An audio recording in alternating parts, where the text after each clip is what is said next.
Private విద్యా సంస్థల ఫీజులపై సర్కార్ ఇంకా క్లారిటీ ఇయ్యలే. విద్యా సంవత్సరం మొదలై అడ్మిషన్లు కూడా జరుగుతున్నాయి. అయినా ఫీజుల పంచాయతీ తేలలేదు. ఓ దిక్కు ఫీజులు తగ్గించడంపై సర్కార్ దృష్టి పెడితే మరో దిక్కు 10 నుంచి 30% దాకా ఫీజులు పెంచిండ్రు. ఇప్పటికైనా సర్కార్ ఫీజుల తగ్గింపు ప్రకటన చేయాలంటున్నారు జనం.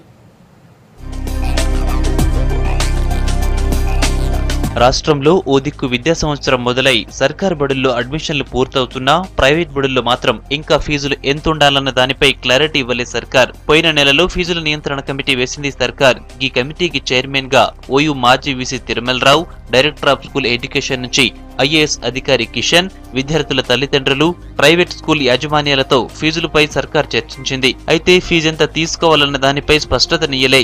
డైరెక్టర్ ఆఫ్ స్కూల్ ఎడ్యుకేషన్ విద్యాశాఖ వాళ్ళు పెట్టిన ప్రపోజల్స్ బాగున్నాయి. అవసరమైతే వాడిని కొంచెం స్ట్రెంగ్తన్ చేయడం మంచిది, వాడిని బలహీనం చేయొద్దు. జిల్లా స్థాయిలో పెట్టిన డిఎఫ్ఆర్సీ డిస్ట్రిక్ట్ ఫీ రెగ్యులేషన్ కమిటీ ఏదైతే ఉందో దానికి చట్టబద్ధత కల్పించాలి. ఇప్పుడు రాష్ట్ర జిల్లాలో డిఎఫ్ఆర్సీ అన్నారు, మరి స్టేట్లో ఏం సంగతి? స్టేట్లో ఎవరు చూస్తారు ఈ మొత్తం యంత్రాంగాన్ని? ఇది నిరంతరం కొనసాగే ప్రక్రియ కదా. కాబట్టి రాష్ట్ర స్థాయిలోనే ఒక బలమైనటువంటి ఒక అటానమస్ బాడీ ఉండాలి దీనికి. అట్లాంటి రాష్ట్ర స్థాయి ఫీజుల నియంత్రణ స్వతంత్ర సంస్థ ఉంటే దానికి హైకోర్టు జడ్జి దానికి చైర్మన్గా ఉండాలా. ఓ దిక్కు ఫీజులు తగ్గించాలని సర్కార్ ఆలోచిస్తుంటే 10 నుంచి 30% స్కూల్ ఫీజులు పెంచాయి ప్రైవేట్ కాలేజీ యాజమాన్యాలు.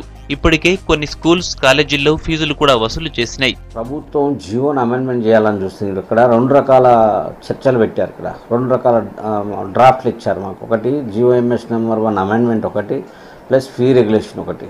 2 రకాల చర్చల వరకు లేట్ అవుతుంది. కొన్ని జియోఎంఎస్ నెంబర్ 1లో ఏంటంటే సెక్షన్ 18 ప్రకారము fee allocation of resources. So 94 తర్వాత మాకు ఫైర్ యూనివర్సిటీ పెట్టమని వచ్చిన ఆర్డర్స్ తర్వాత సో రకరకాల ఎక్స్పెండిచర్ పెరిగిపోయింది.